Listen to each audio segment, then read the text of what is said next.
Dober dan, pozdravljeni v delovnem podcastu o politiki. Z vami sva Barbara Žen in Suzana Kos, z nama v studiu pa danes Robert Čumi, predsednik Komisije za preprečevanje korupcije. Najlepša hvala, da ste prišli. Dober dan, veseljem. Gospod Šumi, seveda moramo začeti verjetno z eno najbolj razvpitih zgodb, s katero se ukvarjate zdaj na protikorupcijski komisiji, s primerom Tatjane Bobnar. Kot je znano, je pred približno kakšnim letom ona podala prijavo tako na tožilstvo kot na protikorupcijsko komisijo, ki jo vodite. Vemo, da ste se izločili iz postopka, ne sodelujete pri samem postopku, ker ste pač v preteklosti vidva sodelovala, ampak vendarle lahko poveste vsaj to, kdaj približno bo komisija končala svoje delo v tem primeru. Ja, drži. Ne glede na to, da sem izločen, v bistvu postopkovno sem pač seznanjen to, kot ste seznanjeni tudi mediji, da je zadeva na prednostni obravnavi. Zdaj pa lahko pojasnim, kaj pa pomeni prednostna. To pomeni, da se zadeve dejansko kopice vseh več kot 300 zadev, ki jih imamo zdaj trenutno v obravnavi, je 10 takih, ena izmed njih je ta, ki se obravnavajo prednostno. Torej, da se dejansko dela na način, da ni zastoja. In torej nekako želja je, da se taki zahtevni primeri, se pravilno so vsi zahtevni, končajo v 6 mesecih. Ali je to možno speljati v danem primeru, bo pokazal čas, ker če držijo besede, da pravzaprav je želja vseh, ki so kakorkoli vključeni, da bi se ta zadeva čim prej razčistila, potem je to zagotovo možno speljati, kolikor je pa zadeva obratno, bo pokazal čas. Več pa ne. Rekli ste 6 mesecev, se pravi, da se to dejansko lahko zgodi do evropskih volitev, ki bodo junija. Mi nismo nikoli kalkulirali, ne zdaj, ne lansko leto, ne leto prej ali pa kadarkoli, ker sem jaz na komisiji, kdaj bojo ugotovitve prišle ven. Ne mislim tega, ampak ker nekateri pravijo, da se to lahko zgodi in da bo potem pač to vplivalo tudi na javno mnenje. Če zadeve se ne bodo zavlačevale, so lahko končane že prej. Če se bodo zavlačevale, so lahko končane bistveno kasneje.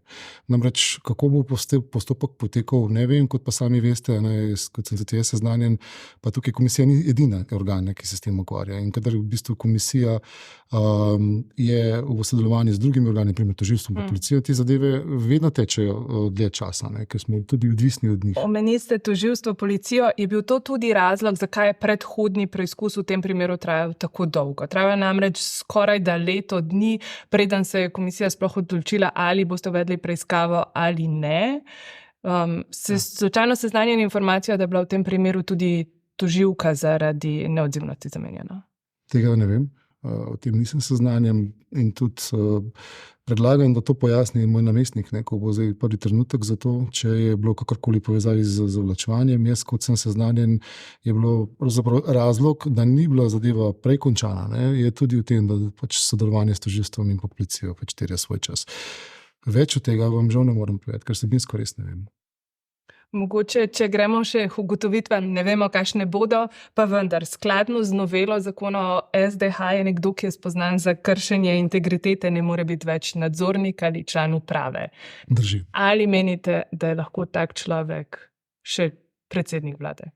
Ja, to je dobro vprašanje. Zdaj, zakon o integriteti in preprečevanju korupcije ne določa kazni za integriteto, to je tudi ena od želja naših, da se to spremeni. Zagotovo nekdo, ki ni v bistvu primeren za nadzornika oziroma člana uprave SDH, je tudi težko potem nekdo, ki vodi državo. Zdaj, v tem primeru je to potem prepuščeno njim, da se odločijo po svoji vesti ali pa na podlagi drugih, ko jim reče, da standardi so tudi za tebe potem lahko takšni. Samo formalno pravno pa niso. Se pravi, od koalicijskih partnerjev pričakujete, če bo KPK ugotovila pač kršitev zakonodaje, da bodo pozvali gospoda Goloba, da odstopi? Mi nič ne pričakujemo, iskreno. Mi bomo svoje delo naredili, oziroma komisija bo svoje delo naredila. Potem pa če rečem, po vaši oceni bi morali to storiti. Če je nekdo pravnomočno spoznan, da je kršil integriteto, ampak to ne za čisto vsako obliko kršitve integritete, ker zdaj je teh primerov že 25.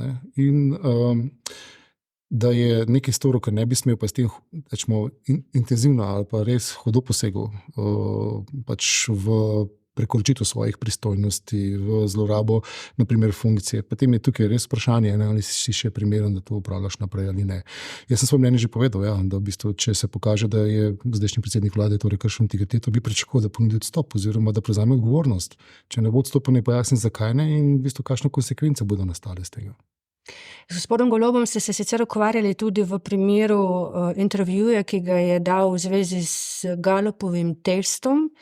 Ta intervju je lahko razumljen tudi kot reklama za storitve te družbe in je tudi objavljen na spletni strani družbe, vendar v komisiji niste ugotovili nobenih kršitev, hkrati pa pripravljate neka navodila ali smernice na to temo. Mislim, kako to, glede na to, da ste rekli, da je bilo vse dobro? Ne, za samo kršitev zakona o integriteti in preprečevanju korupcije je potrebno točna kvalifikacija dejanskega stanja in potem je treba tudi to predmotiti pa na koncu dokazati. Ampak to še ne pomeni, da ne identificiramo korupcijskih tveganj. Kot v tem primeru lahko povem, in v bistvu bo senat predvidoma na eni seji v tem mesecu obravnaval priporočila in kolikor bodo seveda sprejeta, pripravila jih je naša strokovna služba, bodo posredovana vladi, da pač na podlagi našega priporočila izvede vse potrebno, da se kaj takega več ne ponovi. Ne morete pa vplivati s tem, da bi se recimo ta intervju umaknil z te spletne strani, ker je nedopusten?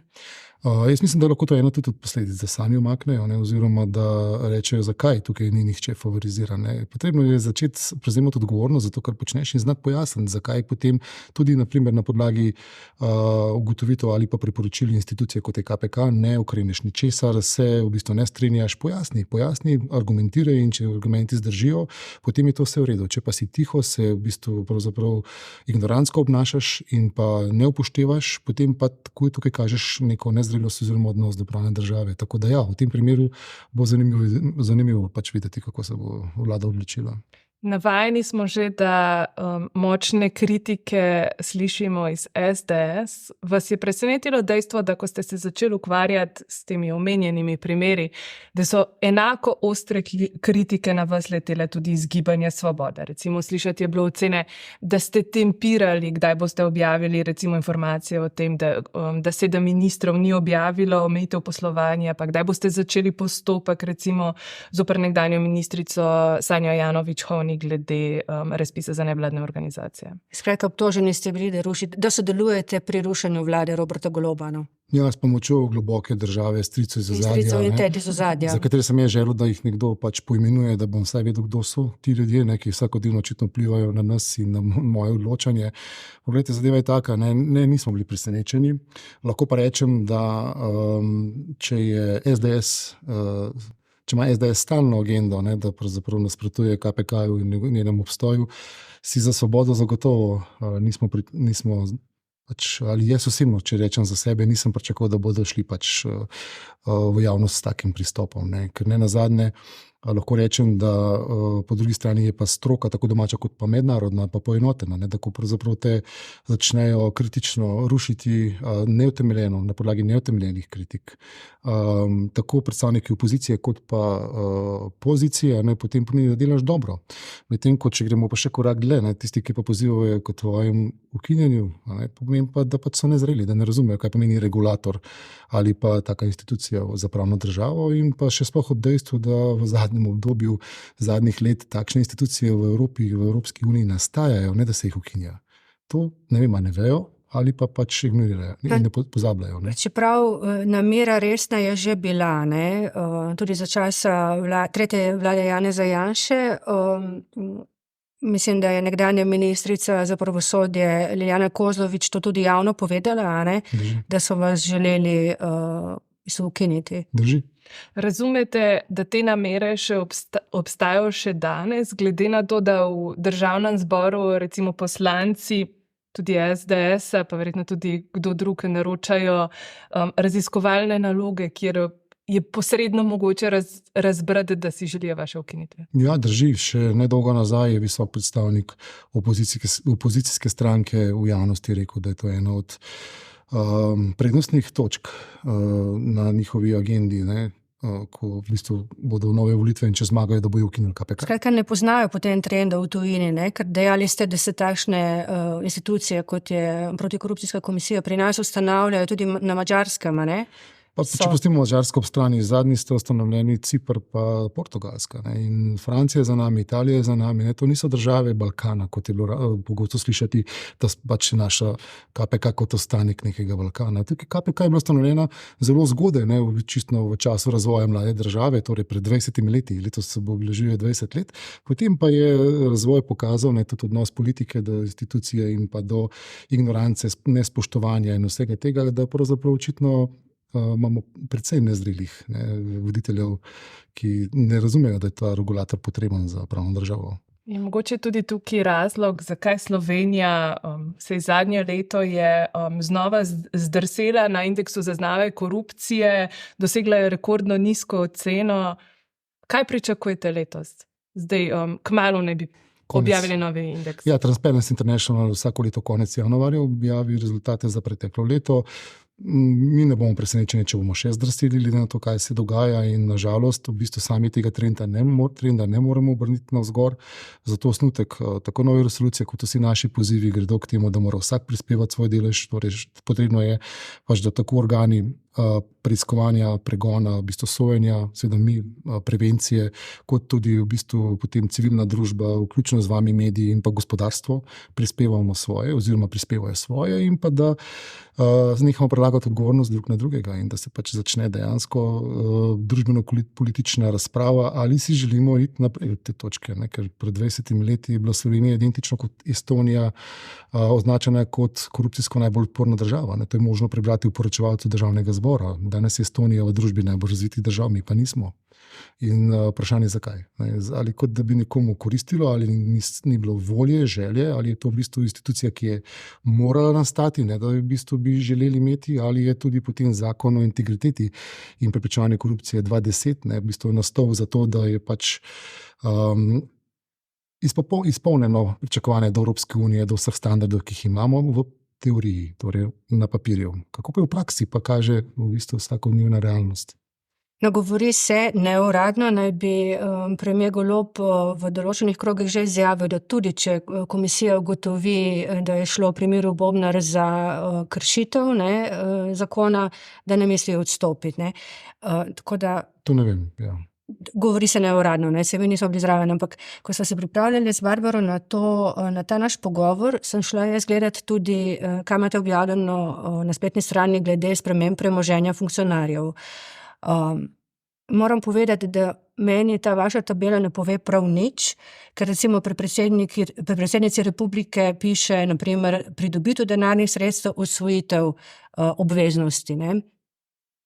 Kaj bi to lahko bilo? Treba je vprašati, pač z vaše objave ne zvemo nič, treba je vprašati konkretnega zavezanca za to, da ti pove, recimo pri predsednici je bilo, da je bil poplačan en kredit in se je znebila poroštva, mislim, da nekaj čez 300 000. Danes sem spraševala glede ministra za javno upravo, ker je tudi prijavil pridobitev obveznosti.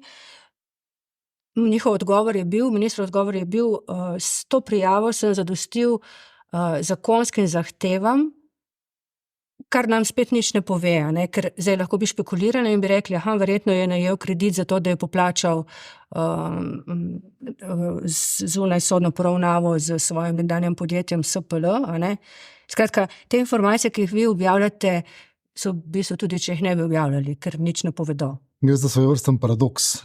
Naša institucija stremi k transparentnosti in mi bi si želeli, da se celotno premoženje funkcionarjev bi objavljalo, pa se ne sme. Tudi po odločbi Ustavnega sodišča.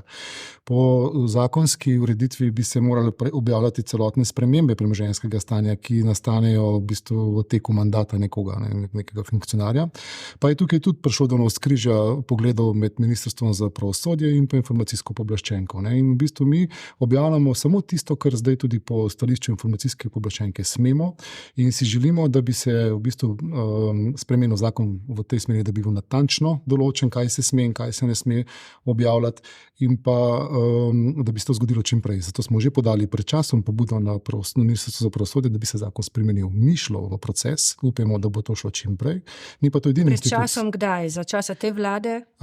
Te ministrice? Ja, mislim, da zdaj, eno leto nazaj zagotovo smo že dali ta predlog od sebe.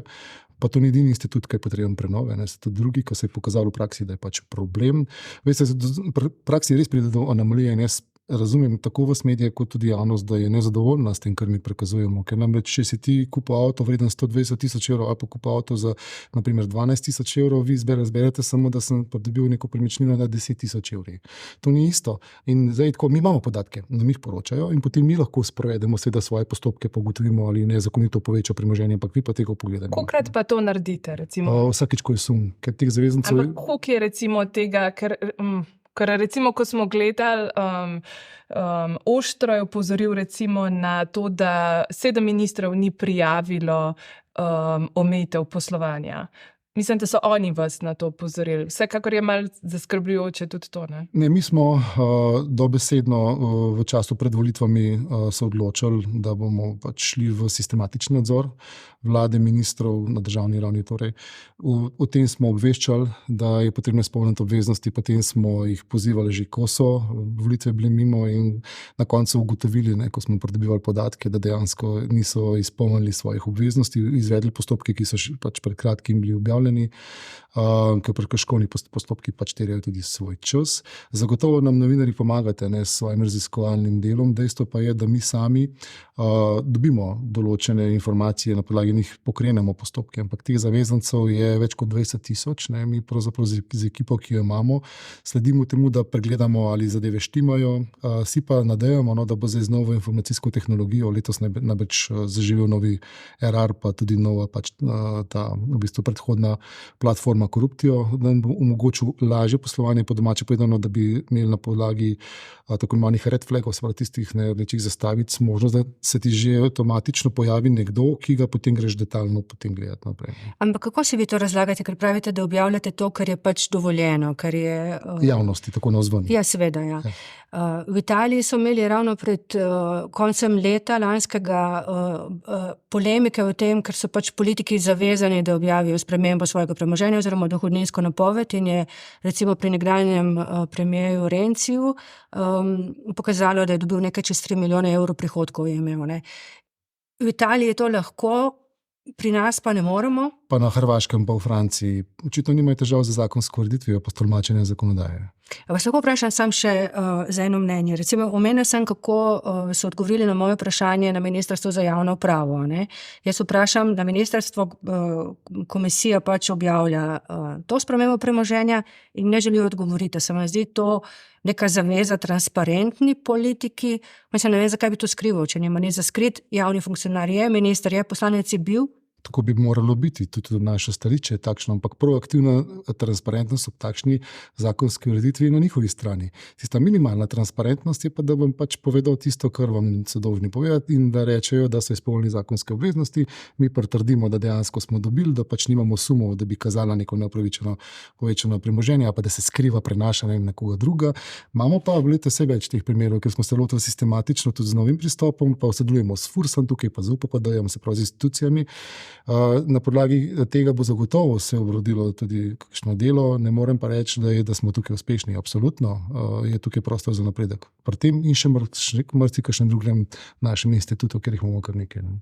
V tem tednu so bili v fokusu sodniki in tožilci, bi veljalo število zavezancev razširiti tudi na njih za poročanje o spremembah premoženja. Ja, to je vprašanje ločenosti vej oblasti. Zagotovo je dobro, če smo vsi transparentni, ne vem, zakaj bi skrivali, če imamo dobre namene. Torej, da. Gospod Drago Kos je v tem studiu, nekdanji predsednik protikorupcijske komisije, v tem studiu razmišljal tudi o tem, da bi veljalo protikorupcijski komisiji z zakonom omogočiti dodatna pooblastila. Morda celo policijska, kakšno mnenje vaše o tem? Moje mnenje je, da policijskih pooblastil ne potrebujemo. Jaz verjamem, da policija, tožilstvo in sodstvo lahko opravijo svoje delo, ker so tudi pristojni in da potem tudi optimizirajo delovanje, kolikor to še ni optimalno. Da mi potem lahko z lakoto se razbremenimo tega brezobega, tega momenta brezobosti. Zakaj ta brezobost prišla? Zaradi tega, ker v bistvu je bilo pričakovanje do KPK takšno, da bomo v bistvu prevzeli vlogo policije, na koncu tudi pripeljali do obsodbe. KPK nikoli ni bila policija in tudi nikoli nikoli ne bo. Jaz torej ne vem, kako bom čez leta gledal nazaj, mogoče bom na identične stališče, kot je danes Drago Kos, ne, da pač pravzaprav institucija kot taka rabi imeti močnejša, torej policijska pooblastila. Danes seveda nisem. Lahko pa rečem, da pa so potrebne spremembe zakonodaje in da je potrebno določiti kazni, naprimer za kršitve integritete. Obvezen odziv na naša priporočila je potrebno zapisati. Potrebno je poenotiti področje nezdružljivosti, odpraviti obvode, katere v bistvu identificiramo za vse bolj pogosto pri omejitvah poslovanja. Potem pri premoženjskem stanju je potrebno narediti pač zadevo jasno in tudi lobiranje je potrebno drugače urediti. Vidite, kar nekaj institutov je potrebnih prenove, pravosodje to ve, Ministrstvo za pravosodje to ve. Smo pa mi v vlogi tega, ko potem predlagamo, nismo pa tisti, ki bi zakon lahko sami vložili v parlament in ga pač pripeljali. No, pa ste probali s kakšnimi obiski v poslanskih skupinah? Niste? No. Ne, samo pri Ministrstvu za pravosodje. Če bi bili pravosodje. proaktivni, mogoče bi bili bolj uspešni, ali pa tudi ne bi pa lahko javno povedali, da... Vsako leto pri letnem poročilu za oceno stanja povemo, oni se seveda strinjajo s tem, Ministrstvo za pravosodje to ve, mi tam damo, oni so tudi predlagatelj, tako kot resolucije, potem naprej na vlada in državni zbor obiramo pravo pot. Zdaj te obiski po poslanskih skupinah so pa diskutabilni. Ne? Tako bi dobil očitek, da je pač lobiram za, ne vem, bodi si lastno korist, bodi si, da sem pri enih, ja, pa drugih ne. Tako da, če mi rečejo, da je to potrebno, da se seveda te instituti posodobijo, absolutno bomo transparentno to lahko naredili, se najavili na vse poslanske skupine, kdo nas bo sprejel, povemo svoje argumente, če to pomaga. Ampak po mojih informacijah, ki jih imam, zadostuje, da ti se z institucijo, torej Ministrstvom za pravosodje, ki je v bistvu za to pristojno pa kompetentno, suvereno in pa tudi strokovno, pa na podlagi dejstev pogovarjaš. Mogoče, če se vrnem še na te besede Draga Kosa, sam je te besede izrazil ob kritiki policije. Predvsem zaradi tudi informacij o političnem vmešavanju. Sami ste dolgoletni policist, kako vi vidite te vse informacije, ki v zadnjih letih so kar konstanta v policiji pravzaprav? Ja, drži, dolgoletno kariero imam za seboj v policiji, pa še vedno se tega lahko tudi vrnem, ko v bistvu ta mandat tukaj zaključim. Mene žalosti, vse te debate, ki so v bistvu prepogoste, zaradi tega, ker to slabo vpliva predvsem na policijo, na policiste, na vse zaposlene, ki hočejo dobro delati. Zagotovo je pač minister politik. Zagotovo generalni direktor policije ne bi smel biti nikoli političen, pa si lahko sami ustvarite mnenje, je ali ni, in tudi koliko je dovzeten za vplive politike in ni.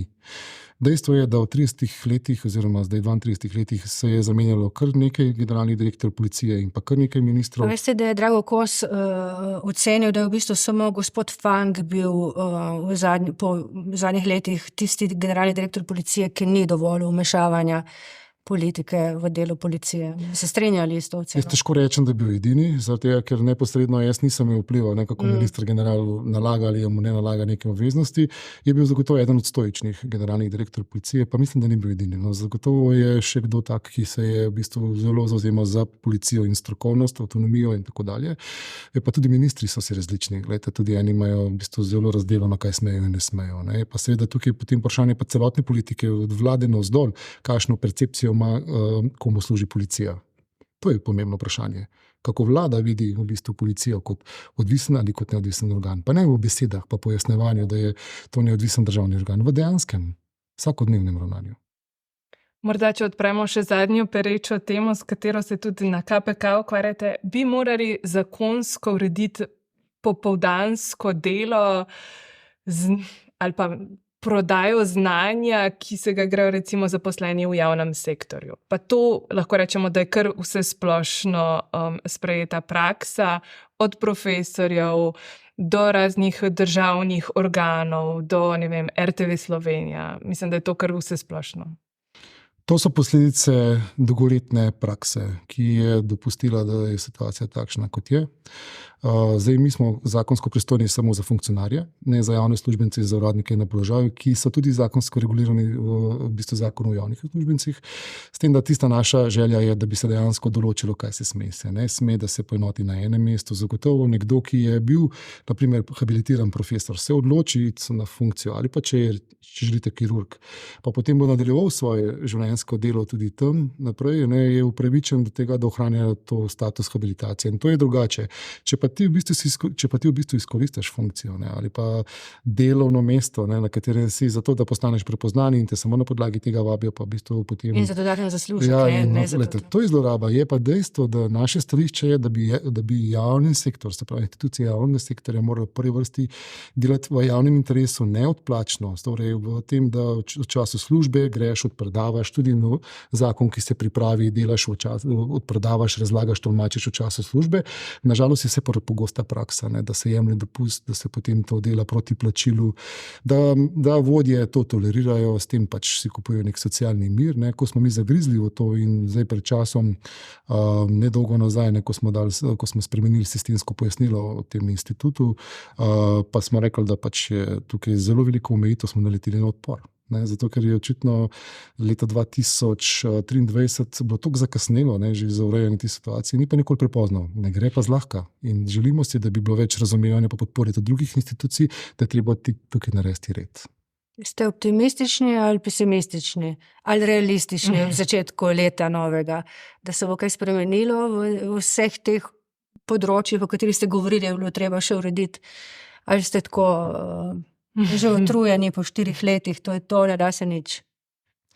Iskreno povedano, jaz po naravi sem optimist. Tudi integriteta kot taka je ideal. Torej, marsikdo mi reče, da sem idealist, ampak jaz verjamem, da na dolgi rok, v bistvu po majhnih korakih, z delom pri mladih, pri otrocih predvsem, ne, se družba lahko spremeni, če bomo vsi prispevali svoje. Tako da nekako mi ni še zapustil tist moment želje, ne, po pač spremembah. Zagotovo, da včasih se vprašam, čemu, ne, oziroma kako to, če si pa osamljen pri tem, ne? Ampak potem pa vidiš tujo prakso, pa vidiš tudi v bistvu znotraj Slovenije so institucije tudi v gospodarstvu, pa tudi v javni pravi, ki želijo, ne? In tudi ki želijo spremembe, torej vidiš, da nisi na napačni poti, ne? In zato si želimo, da bi bilo pač več sinergije, več sodelovanja. Se pot ni napačna, samo ne premaknete se nikamor, ne? Mogoče je, ko stojiš noter, imaš občutek, da se nikamor ne premika, ne? Ko pa pač pogledaš, pa vidiš, da so minimalne spremembe, ampak resnično povedano, to je kar dosti naporno delo, ne? Še posebej, ko v bistvu si stalno blaten, ne? Zato, ker pač je taka funkcija ne toliko izpostavljena in nihče očitno si ne želi imeti takega regulatorja. Nažalostno, no? Tako da v bistvu žal. Najlepša hvala vam za ta pogovor, vam gledalke in gledalci, poslušalke, poslušalci pa hvala, ker ste nas spremljali in se vidimo prihodnji teden. Z veseljem, hvala.